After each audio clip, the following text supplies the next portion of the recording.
Por tanto, a esta paz y abundancia seguirán desastres tan grandes como nunca se había visto antes. En efecto, cuando los hombres estén en paz, sin temer ningún peligro, vendrán días diferentes, llenos de dolor, en los cuales se cumplirán las doloridas palabras de los profetas y las del Hijo de Dios. Los hombres desearán la muerte por temor a que las penas no acaben nunca, y se preguntarán, ¿por qué hemos nacido? Y desearán que las montañas caigan sobre ellos. En las épocas anteriores, los dolores y las desgracias tuvieron de vez en cuando descanso y consuelo. Pero aquel tiempo estará tan lleno de tormentos e iniquidad que los sufrimientos serán incesantes. Y el dolor se sumará al dolor, y la iniquidad a la iniquidad. En toda ocasión el homicidio y la injusticia serán considerados cosas sin importancia. Y lo mismo que se matan animales para comerlos, así también los hombres de aquel tiempo se atacarán y se matarán uno al otro. Por otro lado, los pueblos paganos, viendo a los cristianos vivir en paz y abundancia, y teniendo una despiadada confianza en su propia fuerza, dirán, hagamos la guerra a los cristianos, son inermes y sin defensa, por tanto podemos cogerlos y matarlos como un rebaño de ovejas.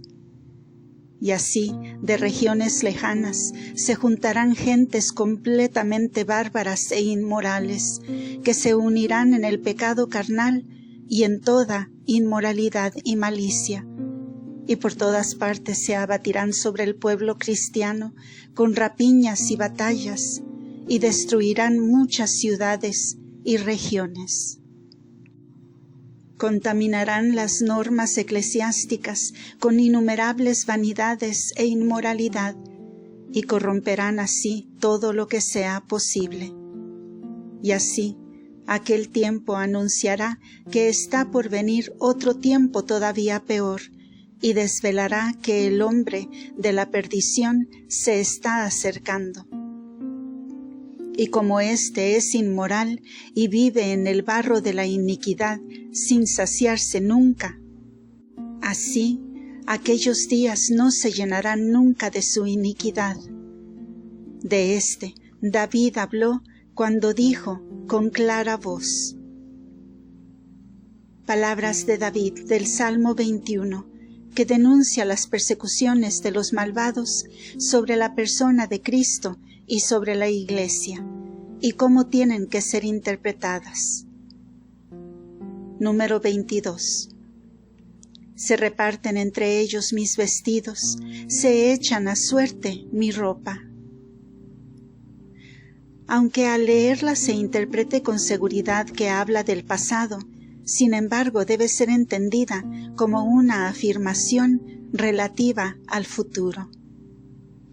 Los incrédulos, entre los muchos desastres que provocarán por su falta de fe, dividirán según su voluntad las dignidades de las instituciones seculares, con las cuales yo, como vestidos, había cubierto a la Iglesia. Y dirigirán muchas lisonjas sobre aquellos que me fueron más cercanos en la vida espiritual, que eran como una túnica alejándolos de la rectitud del camino y destruyendo toda forma de justicia en la Iglesia. Y después de haber promulgado leyes injustas, los triturarán. Pero a estos males contesta David con estas palabras. Tú, en realidad, oh Señor, no tengas lejos de mí tu ayuda, acude en mi defensa. Para comprender estas palabras hay que interpretarlas así. Oh Padre Celestial, yo, la Iglesia, que habría debido ser la novia de tu Hijo, aunque debilitada dirijo a ti mi grito, oh Padre de todo, para que tú no tardes en acudir en mi socorro, porque mis miembros, que son los miembros de tu Hijo, están destrozados y dispersos. Por tanto, vuelve con rapidez sobre mí tus ojos misericordiosos, y defiéndeme, porque si me olvidas, voy a la ruina completa. Y de nuevo el Hijo se dirige al Padre para que libere a su cuerpo, que es la Iglesia. Número 23. También el Hijo le habla al Padre con estas palabras: Oh Padre, he estado siempre contigo, y tú me mandaste vestirme de carne. Y así he caminado sobre la tierra, y sobre todo lo que me has mandado lo he cumplido, porque soy tu verdad. Por eso has puesto a todos mis enemigos bajo tus pies, y yo me elevo sobre de ellos, ya que ellos están a tu izquierda y no te pertenecen. En efecto, tu verdadera obra está a tu derecha. Cumplo contigo en toda aquella obra que has preestablecido desde antes del principio de los tiempos. Y juzgo a mis enemigos como el Señor, que los pisa como al escabel de sus pies. Por tanto, ven en mi ayuda y véngame de mis enemigos, ya que yo, tu Hijo, piso con mis pies a la víbora y al basilisco. Y mírame, para protegerme y para proteger a mis miembros, porque todas las obras que has querido y me has mandado, las he llevado a perfección, porque yo estoy en ti y tú en mí, y somos uno mismo. Y todavía dice el Hijo, dirigiéndose al Padre: Recuerda que la plenitud que había en el principio no habría debido secarse, porque en el principio del mundo has previsto su fin y no la has entregado al olvido, como entregarás al olvido a los que se encaminan a la perdición. También recuerda que la plenitud de las generaciones de los hombres, que han sido previstas en el principio de los tiempos, y que en el primer hombre han sido puestas a prueba, no tiene que agotarse nunca ni disminuir, ya que tu deseo no fue que las generaciones de los hombres tuvieran término antes del tiempo establecido por ti. Y también entonces, cuando creaste a los hombres, decidiste en tu corazón que tus ojos, es decir, tu ciencia, que previó la plenitud de todas las cosas y las dispuso rectamente, no se apartaran nunca del orden que estableciste. Es decir, que el hombre, a pesar de todos sus desórdenes, no pereciera nunca completamente, ni el mundo faltase hasta que no vieras mi cuerpo con sus miembros llenos de gemas. Ya que has dispuesto que los fieles sean mis miembros, es decir, perfecto en todos los que creen en ti por causa mía y te adoran resplandecientes como gemas de virtud. Número 24. En aquel tiempo, cuando el pueblo cristiano se haya puesto de nuevo a hacer penitencia y se flagele con muchos castigos por sus propios pecados, la gracia divina vendrá en su socorro con muchos milagros, como hizo con su antiguo pueblo, y sometidos los enemigos, añadirá a la fe una gran multitud de paganos.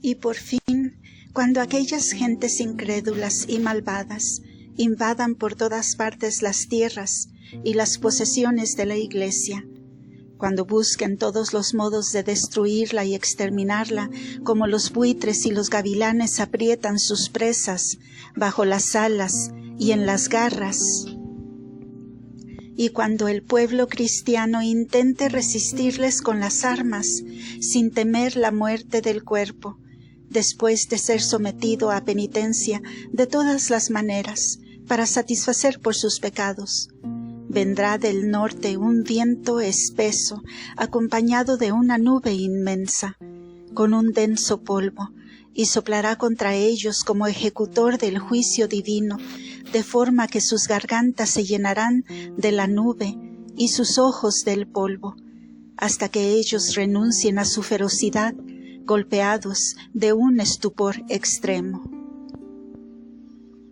Entonces la santa divinidad obrará en el pueblo cristiano señales y milagros, como hizo con Moisés en la columna de nube, y como el arcángel Miguel combatió en defensa de los cristianos contra los infieles. Y de este modo los fieles hijos de Dios, protegidos por Él, se arrojarán sobre sus enemigos y los vencerán con la ayuda de la fuerza divina, matando a unos y expulsando a otros fuera de los confines de su tierra. Como consecuencia, una muchedumbre inmensa de paganos se unirá a los cristianos en la verdadera fe, aclamándolos con estas palabras: el Dios de los cristianos es el Dios verdadero, porque ha hecho en ellos estos signos. Y los vencedores que Dios tendrá bajo su protección alabarán a Dios diciendo: alabamos a nuestro Señor, Dios nuestro. En verdad, Él se magnifica en nosotros, porque somos vencedores en su nombre. Nuestra fuerza es su alabanza, ya que en su nombre hemos vencido a los enemigos suyos y nuestros, porque le hemos creído firmemente en Él. Y todavía dirán: prestemos atención a las palabras de Dios en el Evangelio. Se alzarán pueblos paganos contra pueblos cristianos, como así ha sucedido. Por tanto, reedifiquemos las ciudades y las aldeas que han sido destruidas, y hagámoslas más fuertes y protegidas que antes, de modo que no vengan más a destruirnos, tal como ahora lo estamos. Y lo acabaremos con todas las fuerzas y con todas las riquezas, con vigor y generosidad. Número 25. En aquellos días, cuando los emperadores de Roma disminuyan su potencia originaria, el imperio que tienen en un puño paulatinamente se achicará y se debilitará, y también la tiara de la dignidad apostólica se dividirá, y maestros y arzobispos se alternarán en muchos lugares.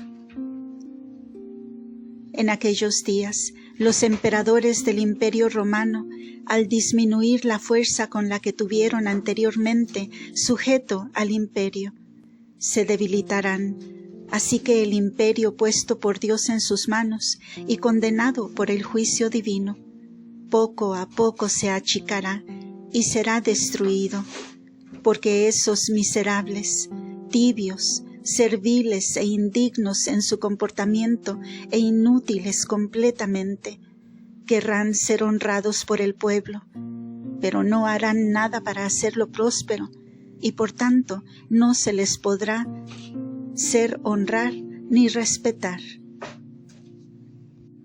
Por esta misma razón, los reyes y los príncipes de muchos pueblos que antes estuvieron sometidos al Imperio Romano se apartarán de él y ya no soportarán estarles sumisos. Y así el Imperio Romano irá a la ruina. Cada nación y cada pueblo se dará un rey y le obedecerá, y afirmarán que la amplitud anterior del Imperio Romano no era para ellos un honor, sino una carga.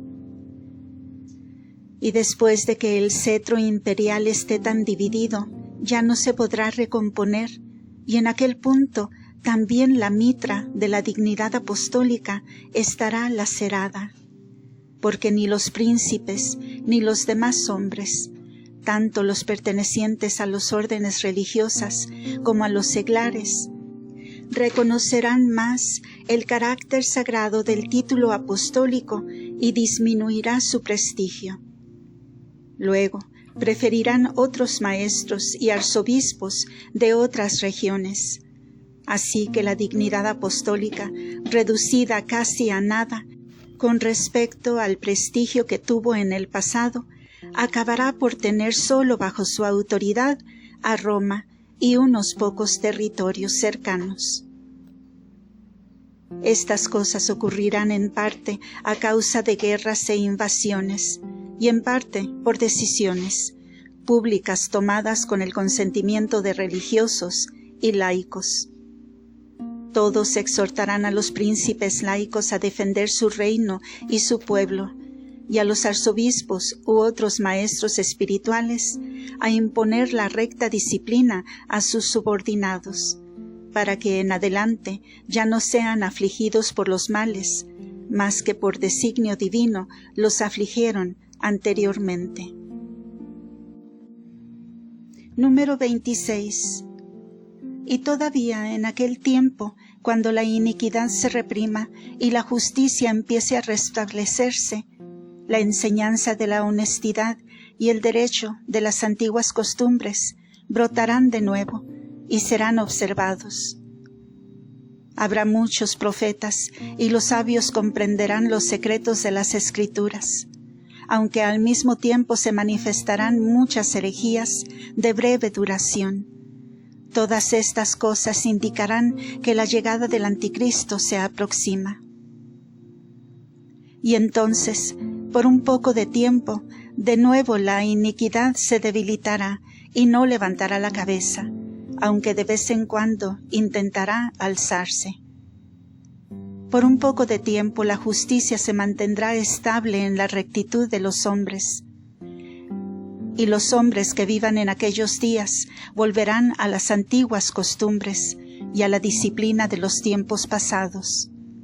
Se volverán honestos y conservarán y honrarán las antiguas costumbres, como las conservaron y honraron los antiguos. Y todos los reyes, todos los príncipes, todos los obispos de la Iglesia tomarán ejemplo de los demás, cuando vean que los demás custodian la justicia y viven honradamente.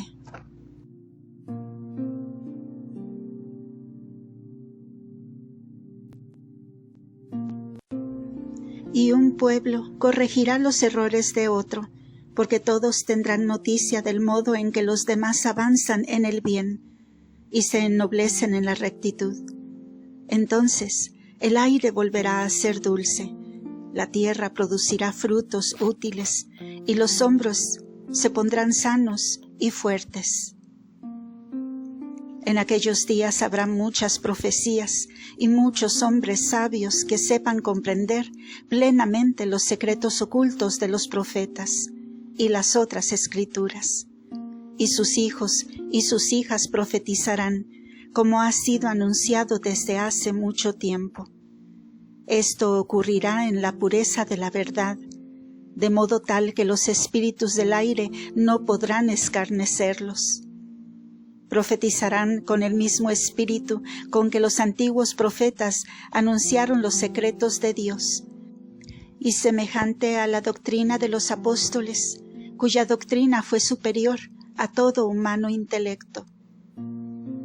Entre tanto también hervirán herejías e impiedad y otros males, que mostrarán la próxima llegada del Anticristo.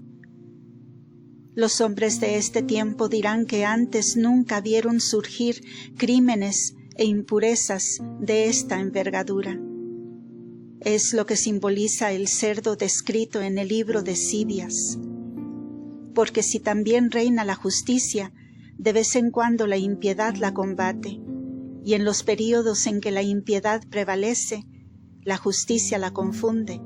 Por eso el mundo no está nunca en condición estable. Número 27. Sobre la naturaleza de los juicios de la potencia divina que se manifestarán cuando esté cercano el fin del mundo. Entonces, la mayor parte de los hombres abandonarán la auténtica fe católica y se convertirán al hijo de la perdición. Y ahora, hombre, mira que la parte externa de aquella rueda aparece agitada y turbulenta como el mar en tempestad, cuando casi alcanza la parte mediana en la que está trazada la línea transversal.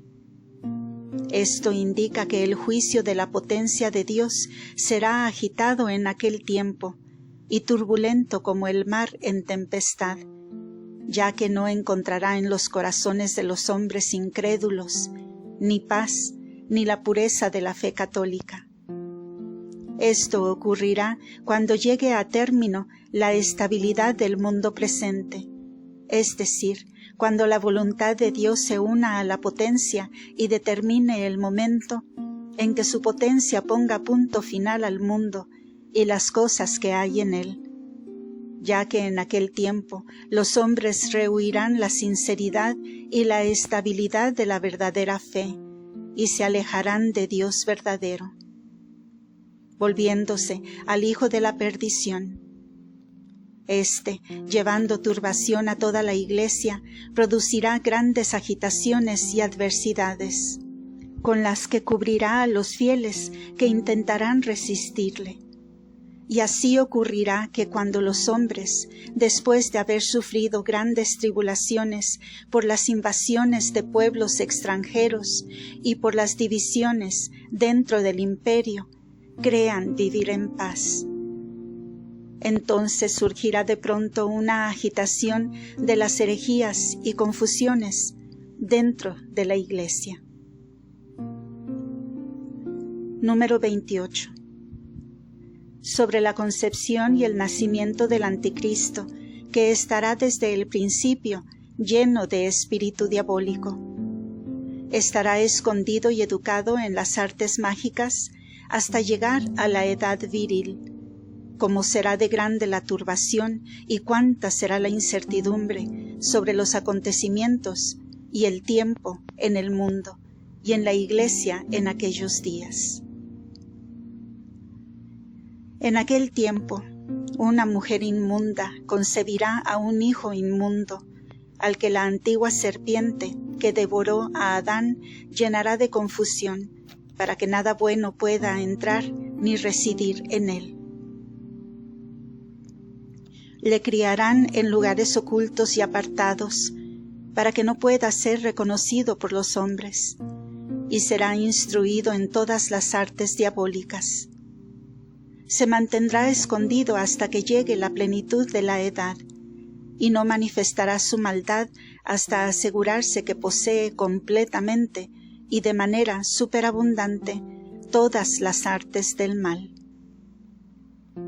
Desde el principio estallarán peleas y contrastes contra el recto orden. El ardor de la justicia estará ofuscado en su honestidad, y el amor entre los hombres disminuirá.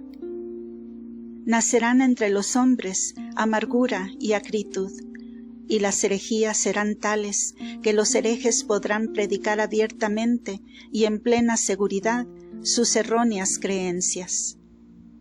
La duda y la incertidumbre en la fe católica de los cristianos aumentarán tanto que las gentes dudarán a qué Dios dirigirse. Aparecerán muchas señales en el sol, en la luna y en las estrellas, en las aguas y en los otros elementos y en todas las criaturas. Y de la observación de todos estos prodigios, que se podrán contemplar como si estuvieran pintados en un cuadro, se podrán predecir los males futuros. Por tanto, en aquel tiempo será tal la tristeza de los hombres que considerarán la muerte casi con indiferencia. Pero los que sean perfectos en la fe esperarán haciendo la penitencia que Dios les mande hacer. Estas tribulaciones continuarán hasta que el hijo de la perdición abra la boca para predicar su nociva doctrina. Y cuando haya pronunciado sus palabras de falsedad y de mentira, el cielo y la tierra se echarán a temblar, y la cadena de la justicia que Pablo hizo que bajara hasta los pies de la figura de la virtud, como se ha dicho anteriormente, se moverá por primera vez, como tocada por un fuerte soplo de viento, ya que hasta aquel tiempo habrá estado intacta e inmóvil. En realidad, Pablo reforzó su doctrina con la fuerza de muchos milagros y la engalanó, decorándola con palabras muy profundas, de forma que durarán hasta el final del mundo, como enseña esta cadena que casi baja hasta los pies de la justicia, hasta el final del mundo. Y en la elevación de su espíritu, con palabras verdaderas, habló a los creyentes a propósito de la segunda llegada del Hijo de Dios y la mortífera agresión del hijo de la perdición. Las palabras de Pablo continuarán en el siguiente y penúltimo episodio. Gracias por escuchar.